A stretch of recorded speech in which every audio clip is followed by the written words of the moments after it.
Good afternoon. This is a reading of the Gospel from the second Sunday after Epiphany, as well as the sermon that followed this past Sunday. A reading from the Gospel of John in his first chapter, beginning at his 43rd verse. The next day, Jesus decided to go to Galilee. He found Philip and said to him, "Follow me." Now Philip was from Bethsaida, the city of Andrew and Peter. Philip found Nathanael and said to him, "We have found him about whom Moses in the law and also the prophets wrote, Jesus, the son of Joseph from Nazareth." Nathanael said to him, "Can anything good come out of Nazareth?" Philip said to him, "Come and see." When Jesus saw Nathanael coming toward him, he said of him, "Here is truly an Israelite in whom there is no deceit." Nathanael asked him, "Where did you get to know me?" Jesus answered, "I saw you under the fig tree before Philip called you." Nathanael replied, "Rabbi, you are the Son of God. You are the King of Israel." Jesus answered, "Do you believe because I told you what I saw under the fig tree? You will see greater things than these." And he said to him, "Very truly I tell you, you will see heaven opened and the angels of God ascending and descending upon the Son of Man." This is the gospel of the Lord. Praise to you, Lord Christ.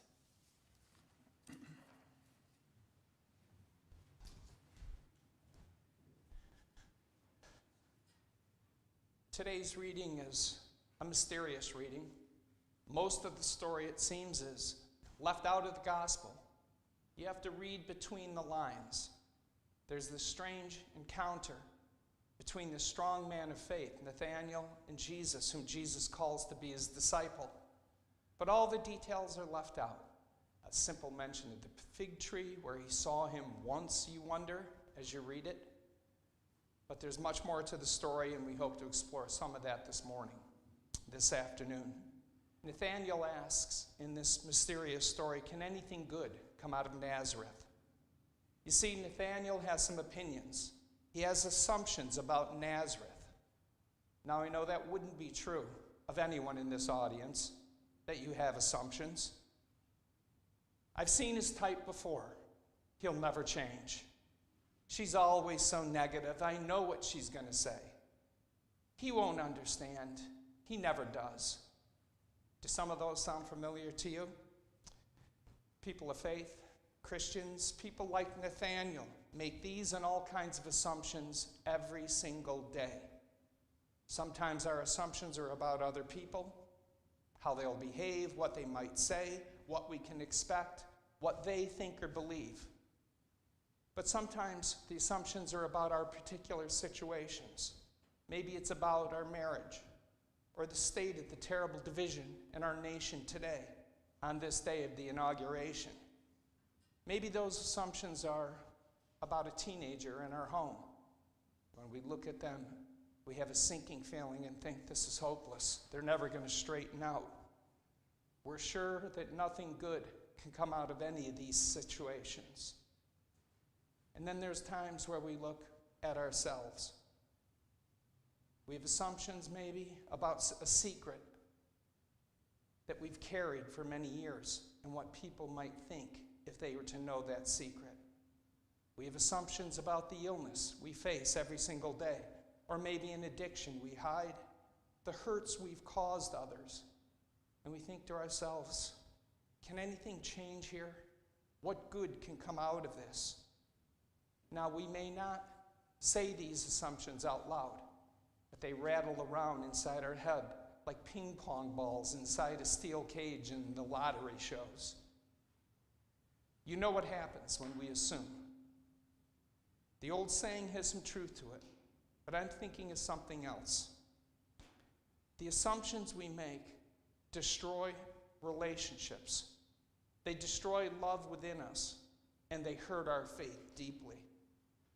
We think we know more than we really do. You see, assumptions act as limitations. They narrow our vision. They close off the possibility of change and growth or a different outcome in a situation. Our assumptions deny the possibility of God moving in our midst, changing the people around us, more importantly, changing ourselves. You know, it's no coincidence that Nathanael's sitting under the fig tree when he makes this comment. The setting is the fig tree, where Adam and Eve hid behind the leaves that they gleaned from the tree. The same fig tree, maybe, that Jesus cursed later on in his ministry because it produced no fruit, no signs of life. Assumptions become our hiding places. They're not fruitful.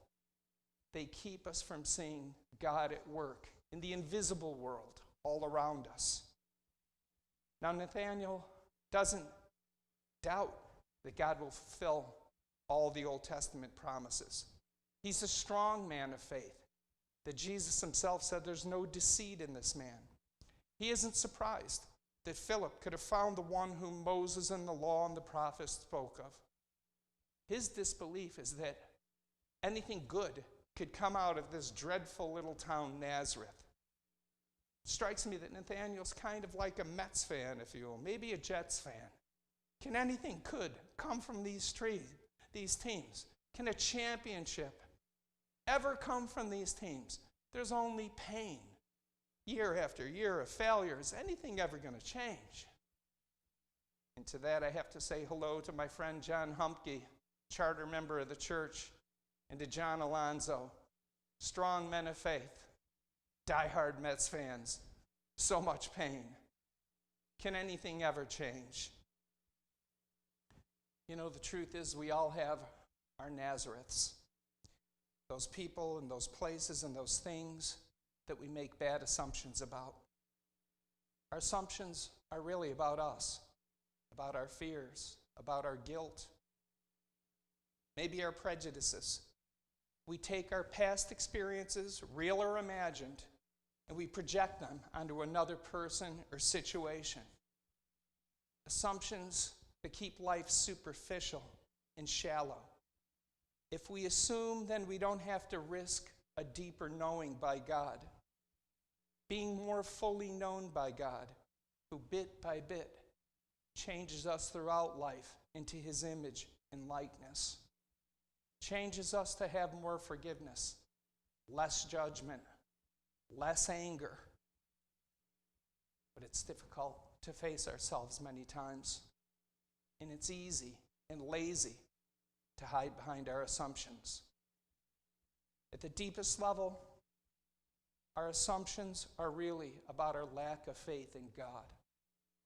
We just can't see how anything good can come out of Nazareth. We just can't see or believe that God could be active and revealed in the Nazareths of our life, whether it be another person or a relationship or a situation. It's just hard to see God under normal circumstances in our lives. And all the white noise that comes from inside of us, it's difficult to hear God. In the context of this pandemic, so much sickness, so much fear, so much frustration, anger, so much death. It's hard to see God moving, and I understand.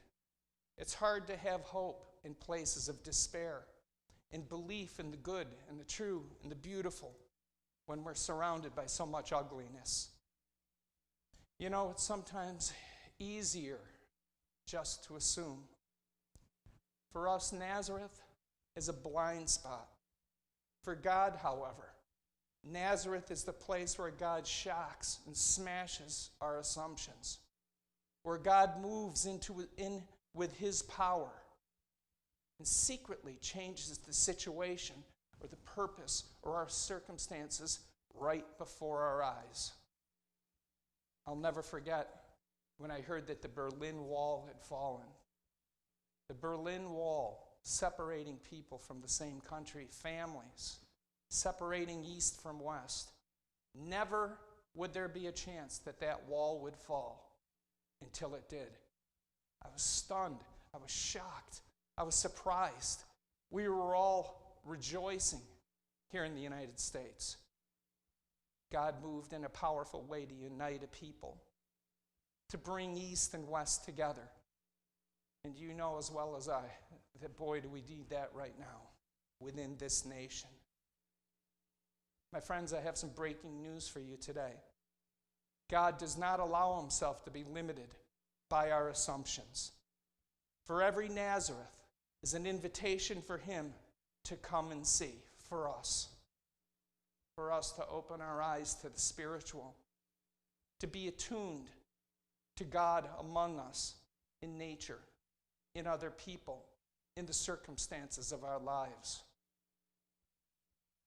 Because where God is, there are new relationships to be experienced and a new life to be lived. Our Nazareths, our assumptions, become the place of God's miracles. Interestingly, the scriptures show us the way to deal with our assumptions. It says, strip off the old nature and put on the new man. Put on the new person. It says, be constantly renewed in the spirit of your mind, having a fresh mental and spiritual attitude. Ephesians chapter 4, verses 20 through. Strip off the old, put on the new. My brothers and sisters, you just can't sit back and be passive in your life and expect this new person to appear in you. You can't go through life with a negative attitude and expect anything to change for the better. We need to strip off those old negative assumptions and way of thinking and put on a fresh new attitude. A new attitude of faith and belief in a God who wants to change us into his likeness and being. We need to start dwelling on the good things of God that surround us in the midst of the negativities. We need to focus on the good that's all around us, the power of God. And the first victory we have to win is in our own mind. If we don't think that we can be successful, we never will be. If we don't think that our body can be healed, it probably won't be. And if you don't think that God can turn whatever situation or circumstance you're dealing with today around, then he probably won't. Remember the teaching from the book of Proverbs. It relates to you today. As a person thinks in his heart, so he will become. Proverbs 23:7. As a person thinks in his heart, so he or she will become. When you think thoughts of failure, you're destined to fail. But when you align your thinking and your praying and your believing with God's thoughts and promises, you've opened your entire being to the intervention of the divine. The human is transformed. We're lifted when we open ourselves to God's power. When you align your thinking and faith with God's thoughts on victory, God's thoughts about faith and power and strength, nothing can hold us back from seeing his work at work in us. My friends, make up your mind today to think God's thoughts, to resist negativity, to believe that God's at work in you and those around you, and that with God, everything is possible. Amen.